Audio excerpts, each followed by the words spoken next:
Saudara, dengan tingginya kepercayaan publik, apa yang perlu dievaluasi dari kinerja pemerintah? Telah hadir lewat Zoom bersama kami peneliti Litbang Kompas, Vincentius Gitiargo. Selamat siang, Mas Tiar. Anda melihat bagaimana dengan analis Litbang tingkat kepercayaan publik ini? Ya, kita melihat tingkat kepercayaan publik yang tinggi ini, pertama ini sebagai harapan besar ya, menyambut pemerintahan baru.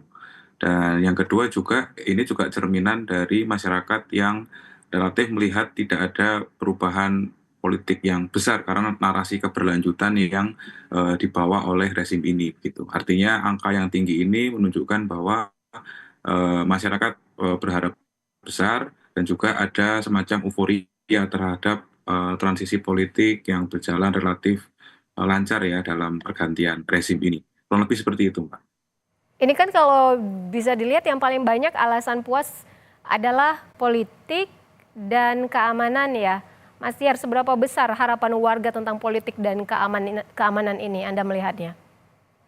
Ya, kembali lagi sebenarnya ini juga masih menjadi konfirmasi ya dari eh, hipotesis bahwa memang resistensi politik dari masyarakat itu cukup rendah sehingga membuat kepuasan itu tinggi gitu. Artinya kan kalau kita bicara kepuasan ini kan kadang terkait dengan preferensi politik gitu ya. Eh, Nah, kalau memang angka kepuasannya ini tinggi dan ketika kita cross dengan beberapa pilihan politik, preferensi politik itu tidak ada resistensi yang menonjol, artinya memang situasi saat ini pemerintah ini memang cukup solid untuk menghadapi tekanan gitu ya, termasuk dari publik yang menunjukkan penerimaan relatif tinggi.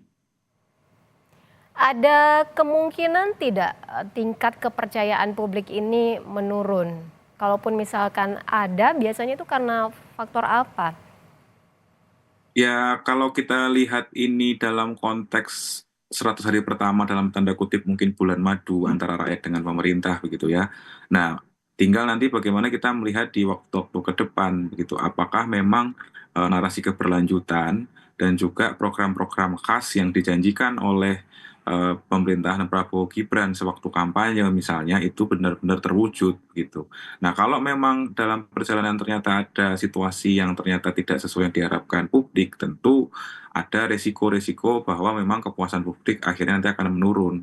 Nah, artinya ini kembali lagi ke posisi pemerintah gitu ya menanggapi apresiasi publik ini bagaimana, apakah membawanya kepada situasi yang makin baik atau malah tidak mengevaluasi secara mendasar beberapa catatan yang diberikan oleh publik juga gitu. Kalau melihat seperti yang Anda katakan tadi, jika melihat dari program-program yang diusung pada saat kampanye lalu apakah program makan bergizi gratis, Anda melihatnya ini benar-benar dianggap responden sangat baik atau bagaimana? Ya memang kalau kita lihat secara spesifik, kita lihat ternyata memang makan bergizi gratis salah satu program khas pemerintahan ini masih mendapatkan catatan ya. Kalau dari hasil survei, ini angkanya di kisaran 66%. Padahal di indikator-indikator yang lain muncul penilaian 80% gitu yang baik. Nah artinya memang masih ada catatan kritis dari publik melihat bagaimana makan siang bergizi gratis ini akan jalankan strukturnya bagaimana, mekanisme di lapangan seperti apa, dan apakah pemerataan ini juga akan terjadi. Nah, itu yang perlu dievaluasi dan dilihat oleh pemerintah, begitu, Mbak. Kalau dilihat dibandingkan ketika Jokowi akhir kemarin, trennya kan ini naik, apa yang membuat publik yakin, Mas Tiar? Ya, kembali lagi ke persepsi, ini kan kita bicara persepsi ya, persepsi publik itu kan dibangun dari sisi termasuk eksternal gitu ya, narasi-narasi politik, kampanye, dan juga gestur-gestur politik yang terjadi, kita sama-sama tahu bagaimana dinamika transisi itu terjadi antara Presiden Jokowi dengan Presiden terpilih Prabowo saat itu gitu ya. Artinya persepsi publik masih melihat bahwa pergantian pemimpinan ini tidak menimbulkan sebuah gejolak terhadap stabilitas politik. Sebaliknya, ada harapan bahwa stabilitas politik tetap terjaga sehingga pemerintah dapat menjalankan program-programnya, kebijakan-kebijakan politiknya dengan baik. Begitu, Mbak.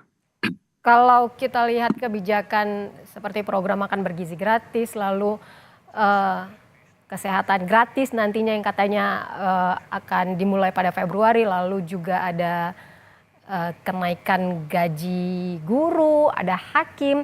Apakah Anda melihat bahwa ini nantinya juga bisa menaikkan atau meningkatkan tingkat kepuasan rakyat begitu? Ya, kalau memang program-program yang real tadi ya, yang konkret tadi memang benar-benar terlaksana, tentu ada potensi kepuasan itu naik. Sebaliknya ketika hal-hal yang sudah dijanjikan tapi ternyata memang tidak berjalan, ya itu perlu dilihat. Hanya memang kalau kita lihat, ada sebenarnya lihat selain makan siang bergizi gratis ya, kita lihat juga sebenarnya ada sisi ini penerimaan negara yang juga sebenarnya diidekan oleh pemerintahan ini akan ditingkatkan. Tapi ternyata di 100 hari ini yang menjadi bagian dari program cepat atau quick wins ini mendapatkan respon yang relatif rendah angka kepuasannya. Oke, baik Mas Yar, terima kasih banyak sudah bergabung bersama kami, peneliti Litbang Kompas, Vincentius Gitiargo, bergabung di Jurnal Merah Putih. Terima kasih banyak atas penjelasannya, selamat sore Mas Yar.